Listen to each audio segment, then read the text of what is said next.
not on yet.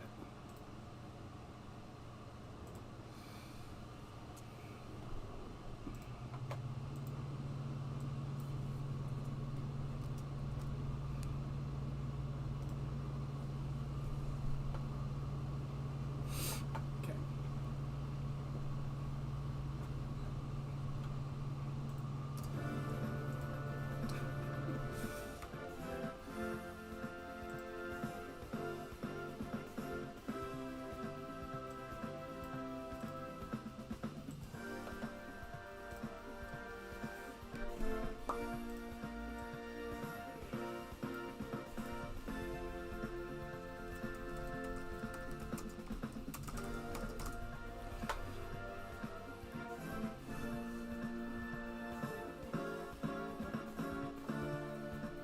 All right. Well, I'm going through these polls that I haven't gone through yet.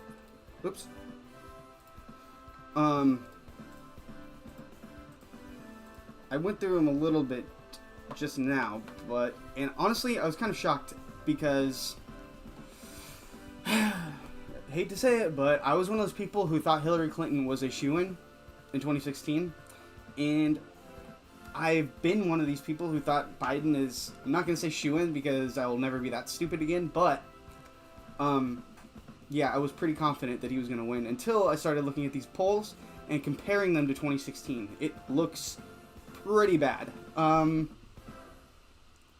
Let's see. So first, let's just go to the three states that Hillary Clinton lost in 2016 that everyone thought she was going to win: Michigan, Wisconsin, and Pennsylvania. Let's start with Michigan. And what I've done here is I've brought up these numbers, the current numbers of Trump versus Biden, and I've also have the Trump versus Clinton numbers, the final poll numbers, and also the final vote tally. So what we're going to do is we're going to compare we're going to compare Biden's numbers to Hillary's numbers and get really, really scared. So here is the neutral news, the not so bad news. First, although it's not great, Trump is down 4 points in Michigan. So Biden's beating Trump by 4.2% in Michigan, according to Real Clear Politics average of polls. In 2016, Hillary Clinton was beating Trump by 3.6% in the polls, which is less than Biden, but not much less. So Biden's doing a little bit better than Hillary was, but barely better. And Trump won in Michigan in 2016, barely. So, you know, it could go either way. Look, Hillary Clinton was ahead 3.5. That's round up to 4% in 2016. Biden's up 4% in 2020. I don't understand why we should include Michigan in the likely Biden category, where it's, let's refresh that. Here, I'll just reset it. So 270 to win has this interactive map, and as you can see, I think they probably go according to the polls. And as you can see, like, the close polls are considered toss-ups, and they're not included on either side's electoral vote tally. But even without the toss-ups, Biden wins. Like, 270 is all you need, and Biden's at 279. And even if you take out the electoral votes, give these to Trump, give these all to Trump, even, Biden still wins. You know, you give all the toss-ups to Trump, Biden still barely wins. So, yeah, Biden looks good if, again, you consider that all of these three states are going to go for Biden. Now, these weren't included in the toss-up category, but based on what happened in 2016, you'd have to consider the fact that they are very flippable for Trump. Flippable. I mean, he won them. Biden is the one who has to flip them back. And look, hopefully the pollsters have adjusted and improved their models since 2016, But you know, like, they were 4 points off last time in Michigan. So if they're 4 points off again this time in Michigan, it could be really close, or it could be a Trump victory in this state. So I mean, we shouldn't really consider this to be in the likely Biden category. Okay, let's go to Wisconsin. We actually have to search for these.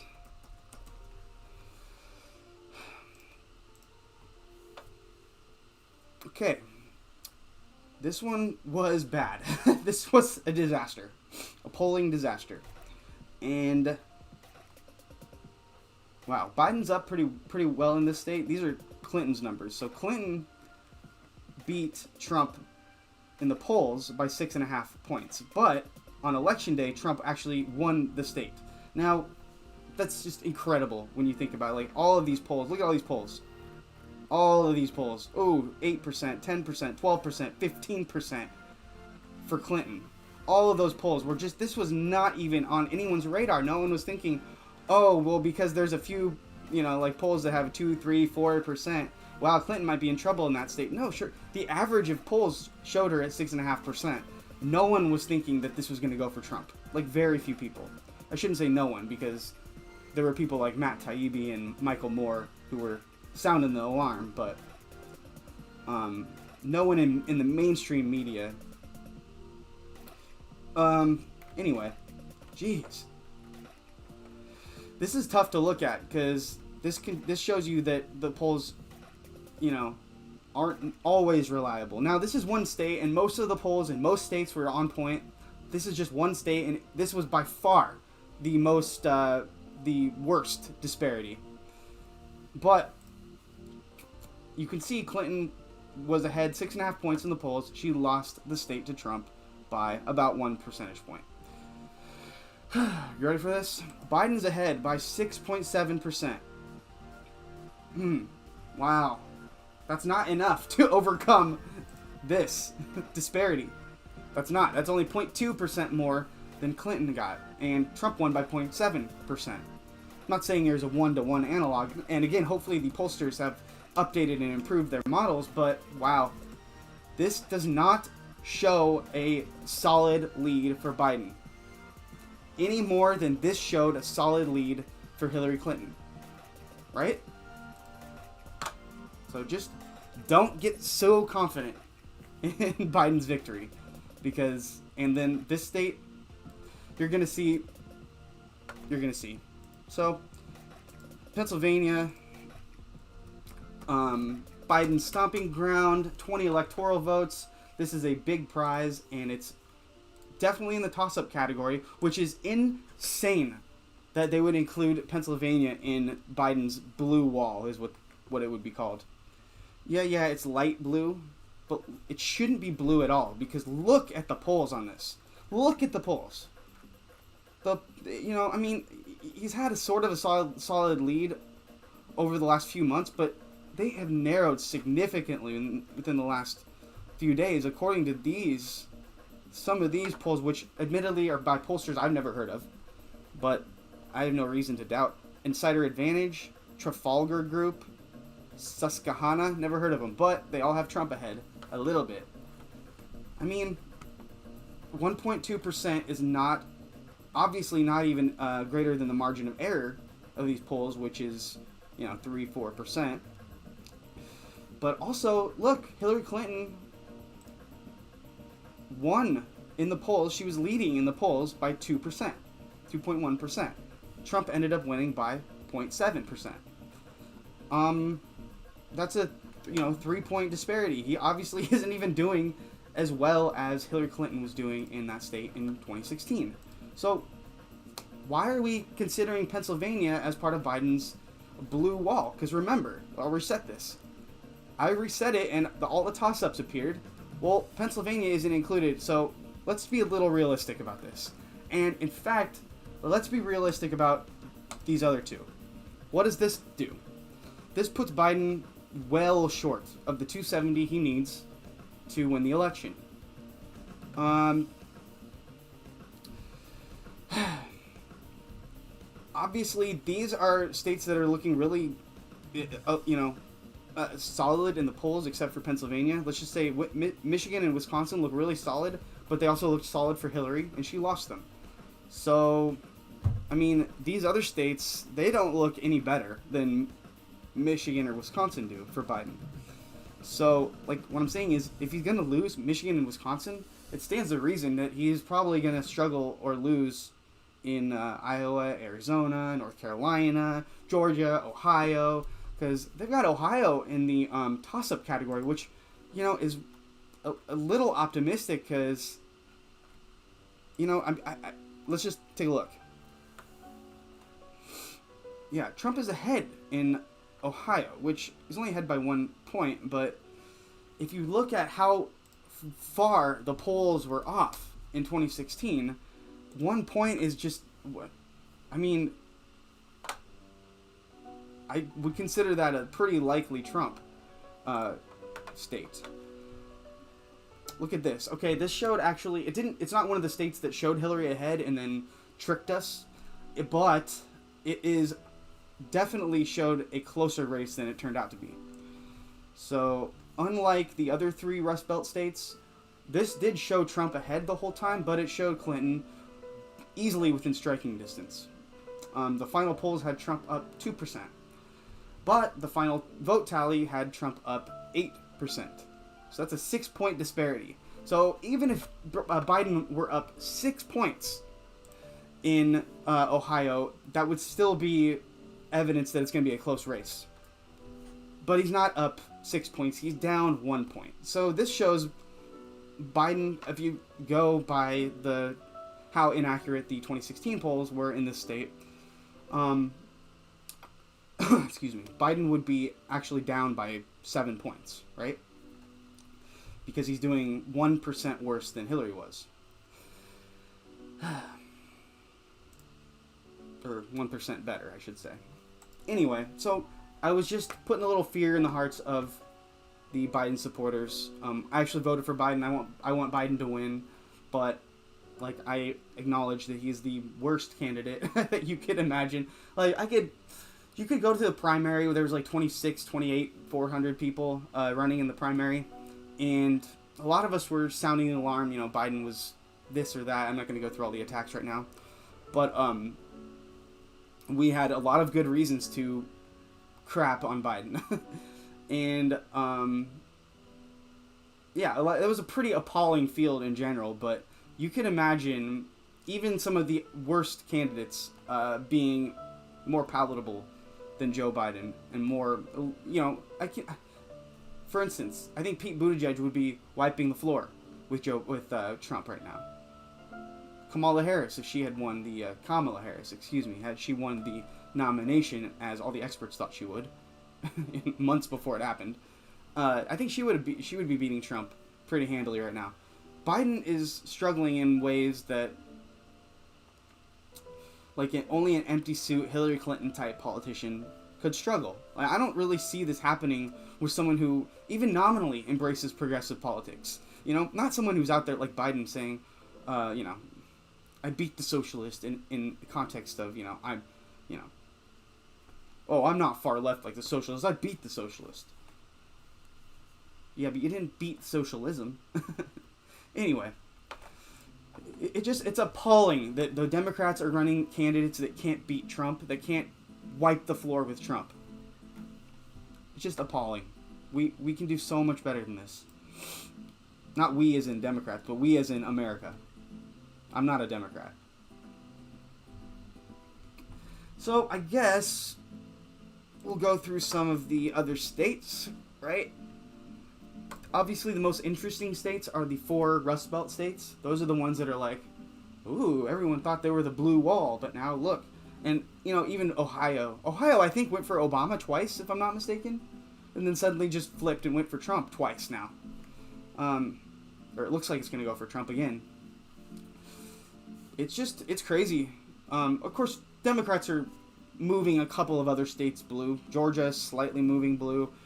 North Carolina moving blue. Virginia has basically become blue. but Ohio has basically become red.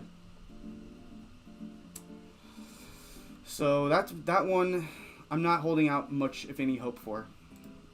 The other three you can hope for, but look, if you include them in your blue wall, you are just dreaming. All right, see what else we got here. North Carolina, the other interesting one. This one is so mixed. This one is definitely a toss-up. And it always has been. Look, it's never been, sort of started to break for Biden, but look, it's come full circle now, and looks like Trump is ahead 0.2%, which means nothing, which means it's a tie. So, remember, anything that is within the margins of error of these polls is statistically a tie. Because it could go either way.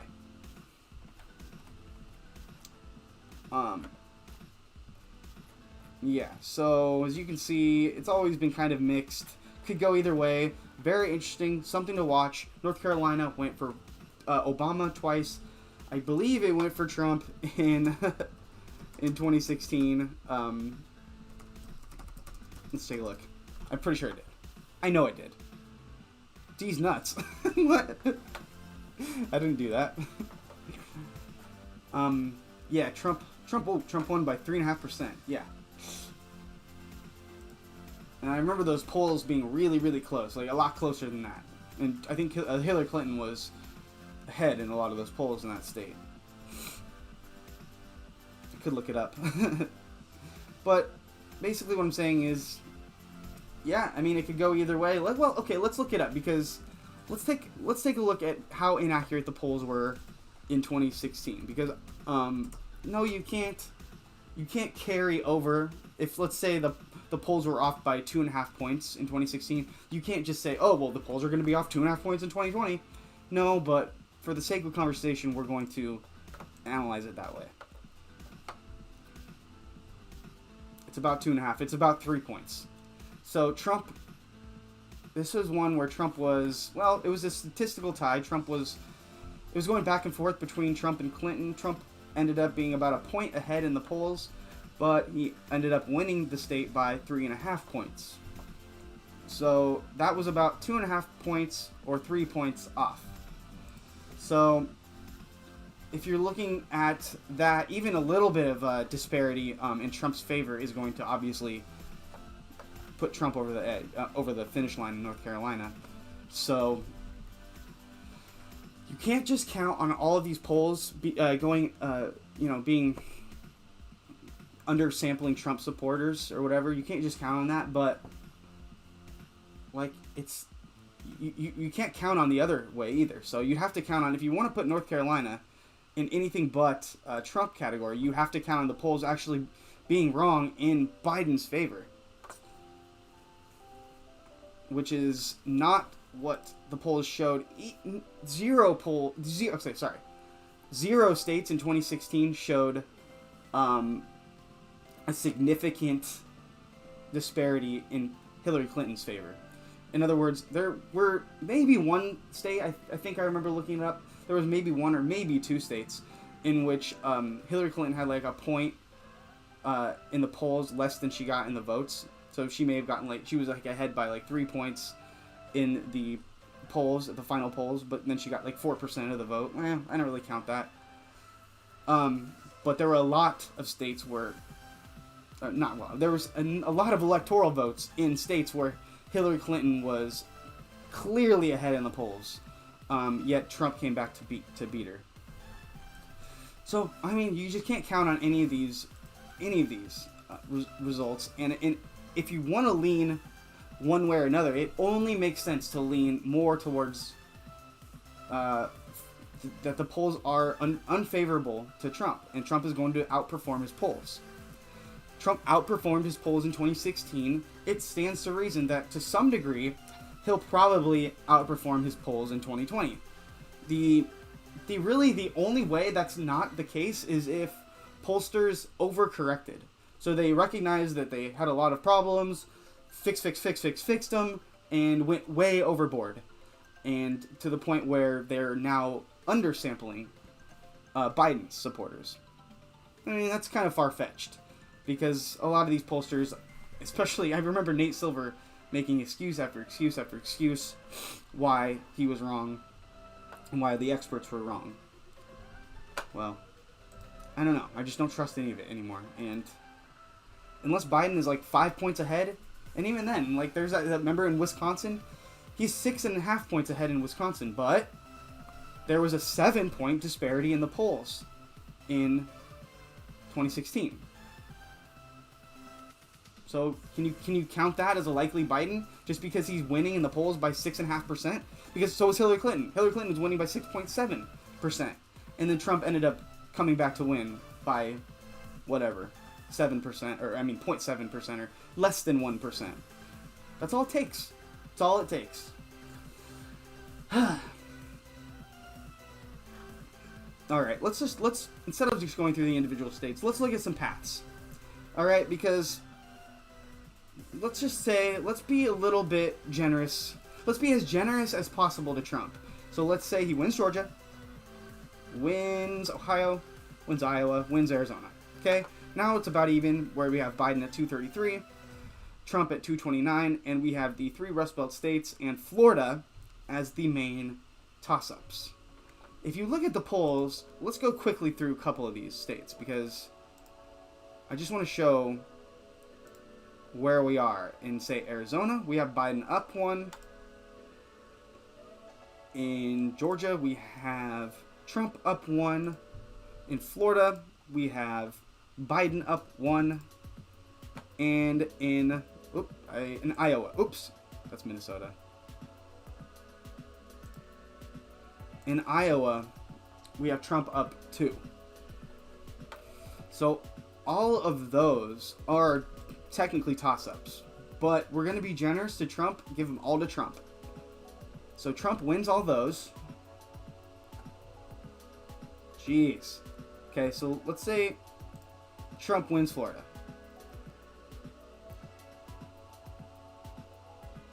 He would only need Michigan or Pennsylvania. See? Michigan would put him over 270.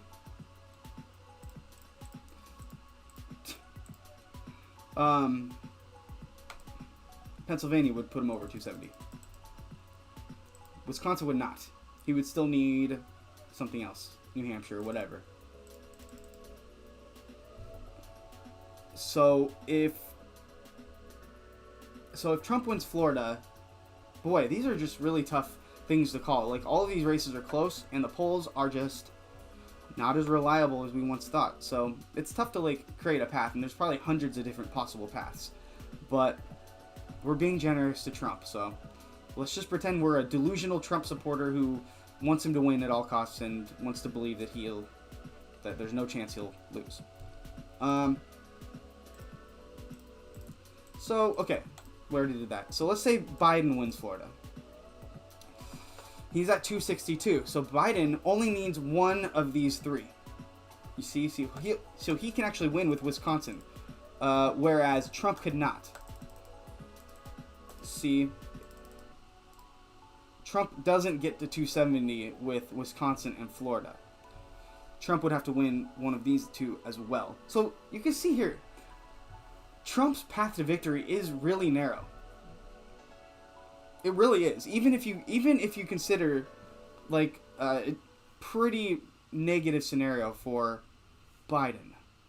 Like, Trump would have to win all of the toss-ups, and then he'd have to win a couple of the big ones that aren't even like, you know, 2, like these, the ones that aren't really even considered toss-ups, which I think they should be, which are, you know, Wisconsin, Michigan, and Pennsylvania. He would have to win 2. Either Michigan. Well, he'd have to either win Michigan or Pennsylvania, or he'd have to win Wisconsin and something else. There's really nothing else, actually. He would have to win 2. He couldn't win with just Wisconsin. With Wisconsin, he would have to win either Michigan or Pennsylvania.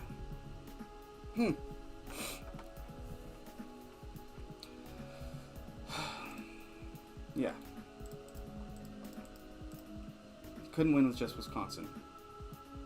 So that's Florida too. That's with Biden winning all of the smaller toss-ups and Florida. So let's make the smaller toss-ups again. Oops. That's definitely not a toss-up. Iowa. The other toss-up, North Carolina. And Georgia. Okay. So.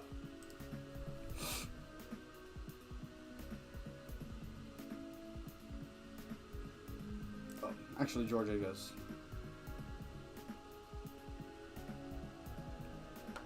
Huh, I'm not sure what I had earlier, but it doesn't matter. Here, let's reset it.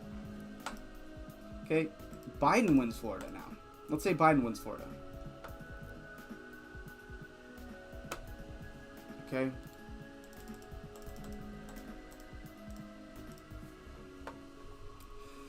Biden wins Florida, and with these three as toss-ups, as they should be, Biden winning Florida will not put him over the edge. But look at this.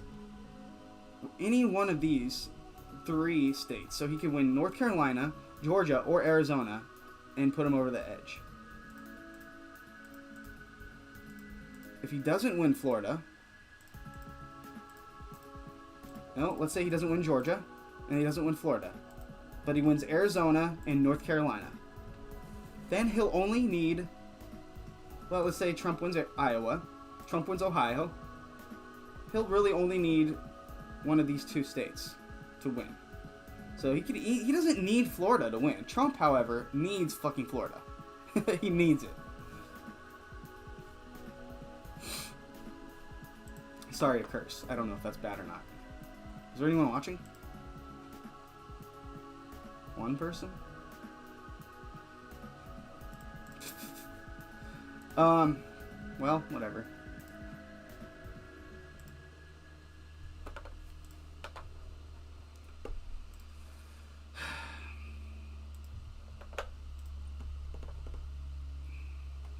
There's just no reason to assume that these are anything but complete toss-ups. So, let's again assume that all these go well for Trump. Which is very rosy scenario for Trump. Okay, let's actually just give Biden one of these. Let's give Biden Arizona. Okay? Biden wins Arizona. Because remember, he's leading in Arizona, and he's leading in North Carolina, I believe. Or Georgia, one of the two. I know he's ahead by 1 point in two of these states, and down by 1 point in one of these states, and then down by 2 points in another. So they're all toss-ups. Give him Arizona. And give Trump Pennsylvania, and look, he still doesn't win.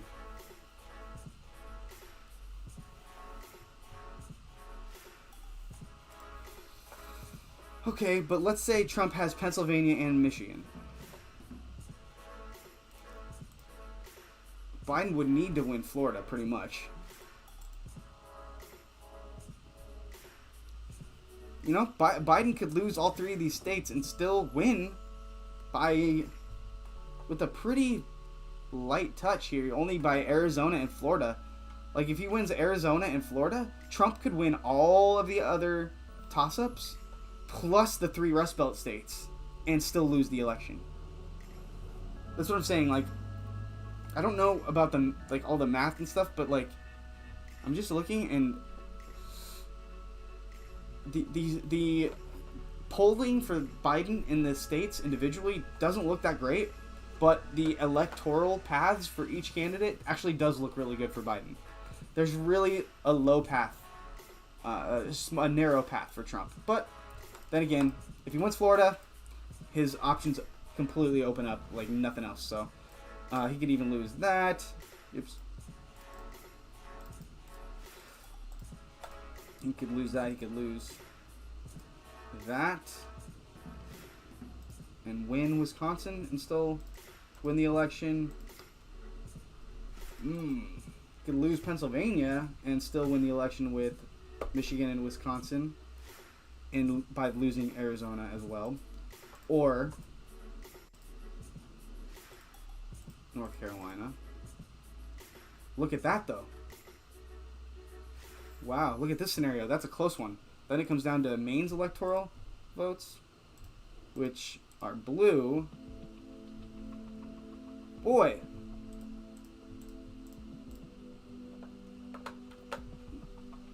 It could come down to one single vote, electoral vote in Maine or Nebraska.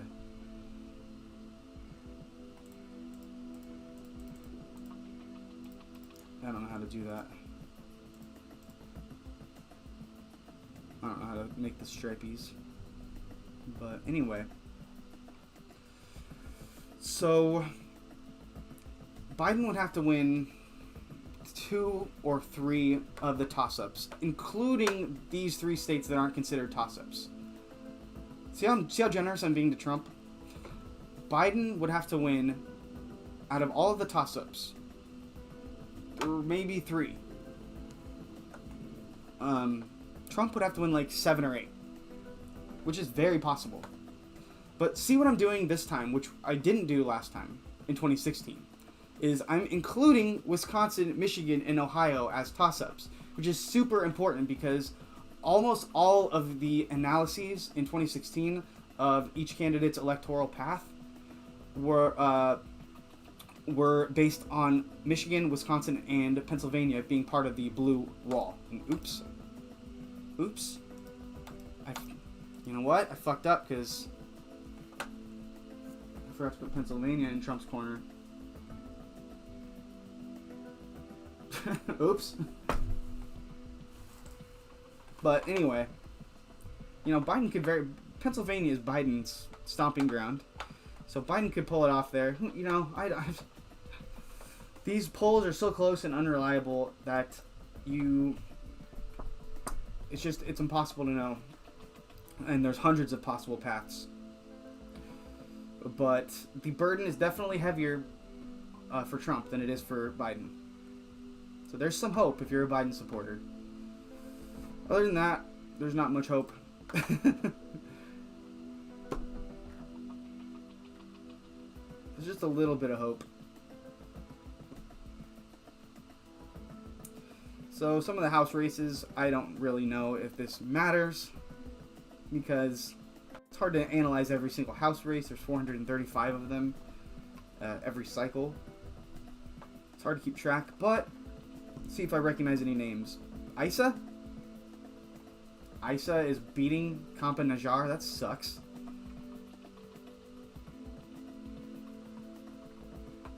I didn't even know he was running again. I thought he was discredited and laughed out of politics. I like Kampa Najjar. I forget his first name. You know what? I'm gonna look it up.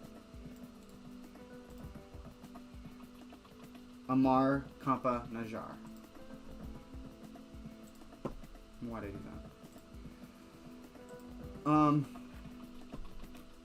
Yeah, definitely vote for him if you're in California's 50, which you're not, but do it anyway.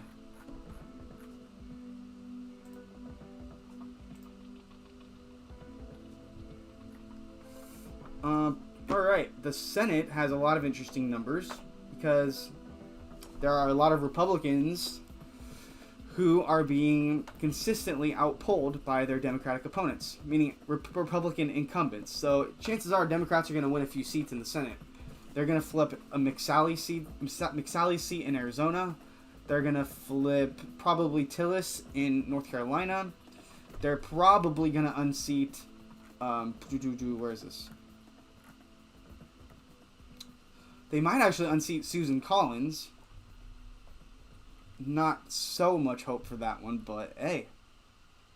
She has taken a beating. A well-deserved beating. Because of her sycophancy. Oh, Joni Ernst has actually had some bad polling. This is one of her better polls.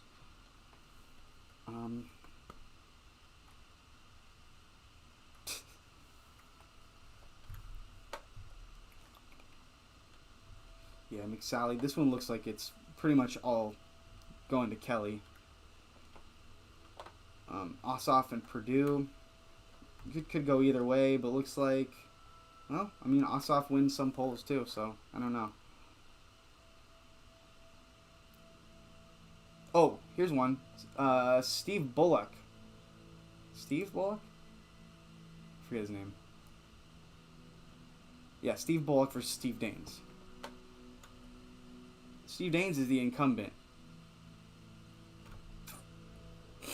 And Steve Bullock might unseat him in Montana, which is a very red state. So that's something to watch too. There's like 7 or 8 Senate seats that are in Republican hands right now that are either toss-ups or leaning Democrat.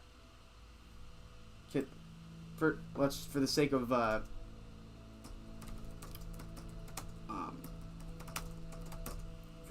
conversation, you can't really trust these totally. You should always do your own analysis, but for the sake of conversation, let's look at Cook Political Reports rankings, whatever. So these are the seats that are up for re-election this year that are in Democrat hands, and as you can see, almost all of them are solidly going for the Democrat. There's only one that's leaning Republican, and that's Doug Jones's seat, and everyone knew that he was going to lose his seat anyway the minute he got elected. It was a complete fluke that he got elected in the first place. So, of course, that's leaning Republican. Michigan could go Republican, but probably not. If you look at the polls, Peters is significantly ahead, or consistently ahead. I mean, it may be like 5 points or something like that, but he's consistently polling ahead. But the polls could be wrong. Could be, if they're off like 5 points, yeah, then it could be a really close race in Michigan. But here's the interesting part. The Republicans have 23 seats that are up for re-election in 2020, which is more than usual. And a lot of these are just toss-ups, and they're pretty much all in like Republican states, or maybe a couple in purple states like Maine and Colorado, but these are pretty much in Republican states, which is also something that's quite notable about this, because it's not like there were a bunch of Republicans who got elected in blue states, and then now have to defend themselves against a Democratic constituency. These are Republican states with Republican constituencies, and they are toss-ups. Is that because of Trump being, unpopular or what? I don't know. Who knows? But what we do know is there are 2 seats, like I was saying, Arizona, that lean Democratic. They're probably going to go change hands, but you have to subtract the 1 Republican seat or the 1 Democratic seat that will go Republican. So there's already 1 likely gain for the Democrats right here, because the other one is Cory Gardner's seat, which John Hickenlooper is probably going to win.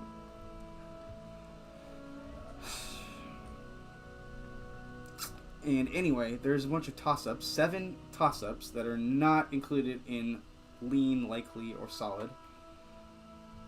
And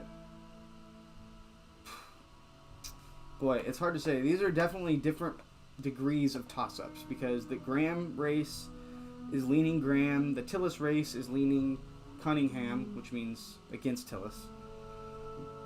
Montana's leaning towards Daines. Collins is leaning towards slightly... Actually, I don't know. I would like to think that Collins is leaning against Collins in Maine. I think those polls are actually good for the Democrat, but why can't I imagine Susan Collins losing her seat? I don't know why, but something about it just doesn't compute for me. I don't know why. Iowa, Joni Ernst is slightly edging out her opponent. Purdue looks pretty freaking even. Purdue looks maybe like he has a slight advantage over Ossoff. Kelly Loeffler, that's a weird one, because that's the special election, and it's like a 5-way race right now, and I'm not going to get into that.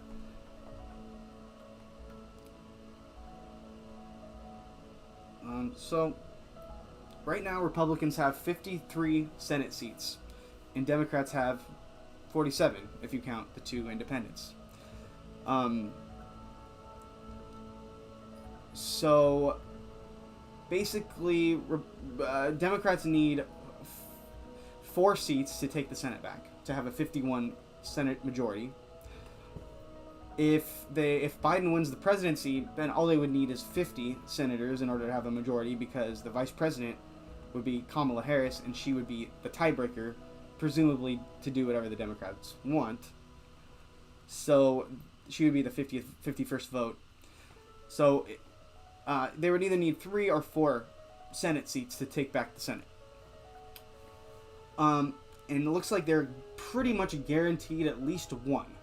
So we would have to look. Let's look for 3 more. Where would we find the most likely 3 more? Looks like I would say Tillis, Collins, and yeah, boy, the other ones are tough to say. But I would say Tillis and Collins are the 2 most likely to be flipped. Boy, wow, it's tough.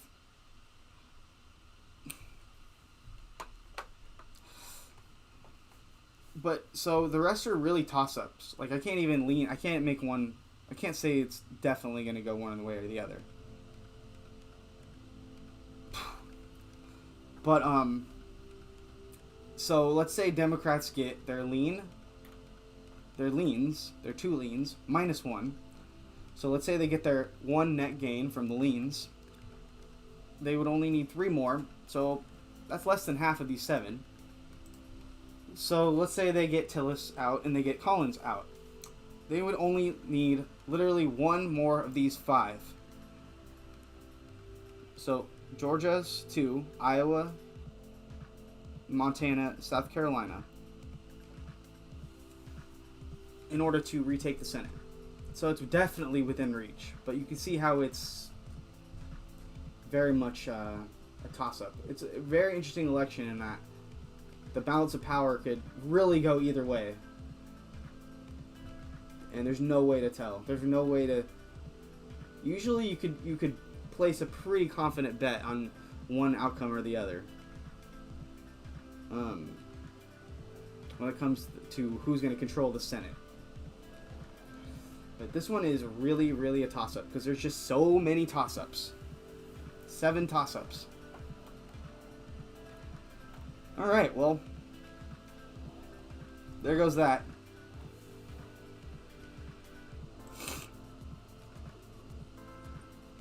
Like I said, I voted for Biden reluctantly. I do not like Joe Biden. I don't think he is a good candidate. I don't think he would be a good president. I plan on doing whatever it takes to fight against Joe Biden after he's elected, but after he's elected, got to get the fascist out. That's my view. I accept all views, and I do not vote shame. When it comes to your vote, it's your logic. You're the only one who gets to determine by what basis you vote. You choose who to vote for. It's not me to tell you you have to vote for Biden to get the fascist out. And it's not for me to tell you you shouldn't vote for Biden because, blah, blah, blah, whatever reason. I should say I started out as never Biden for like 2 or 3 months because I succumbed to the arguments that if you give in to the Democratic establishment every 4 years and just, oh sure, I hate the party, but I'll vote for him, then they'll never get better. They won't have any incentive to change, to improve. They won't have any reason to do what you want because you've already given up your leverage. Any leverage that you might have had would be forfeited when you vote for their candidates. That was my logic initially.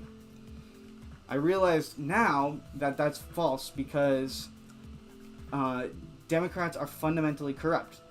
They're funded by corporations who then expect Democrats to do favors for them, whatever that is, whatever helps corporate bottom line, in order to continually get that funding.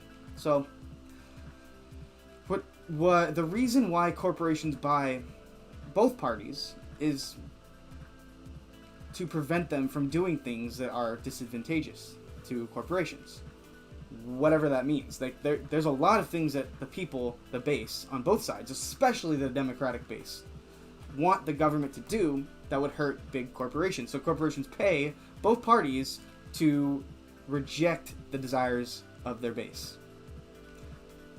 And in the Democrats' case, what they do is they pay the Democrats to not become progressive.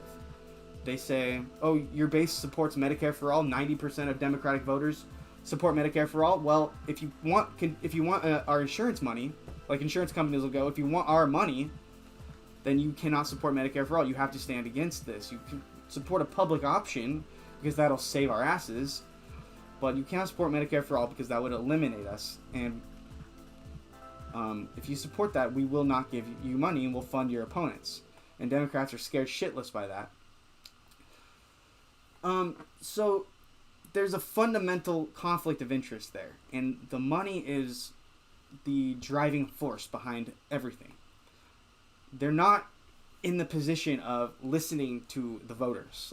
They're in the position of listening to the donors and throwing whatever crumbs that the donors let them throw at the voters. Because the donors know and the elites know that if they left to their own devices, the population would just do a bunch of things that help people in general and would hurt big corporations and hurt rich people and hurt their ability to make profits and exploit labor and ruin the planet and all that stuff. So that's literally why they buy Democrats. They buy and purchase so Democrats so they can control them and so they can prevent them from becoming progressive. That's why a lot of money is spent against progressive challengers. And why progressives have to crowdfund for their money.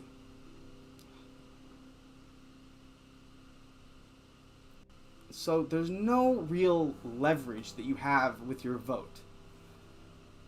I'm sure all things being equal, Democrats would like progressives and leftists and socialists to vote for them. Sure, they would like all the votes they can get, and they're probably not happy when we don't vote for them, but they're not happy.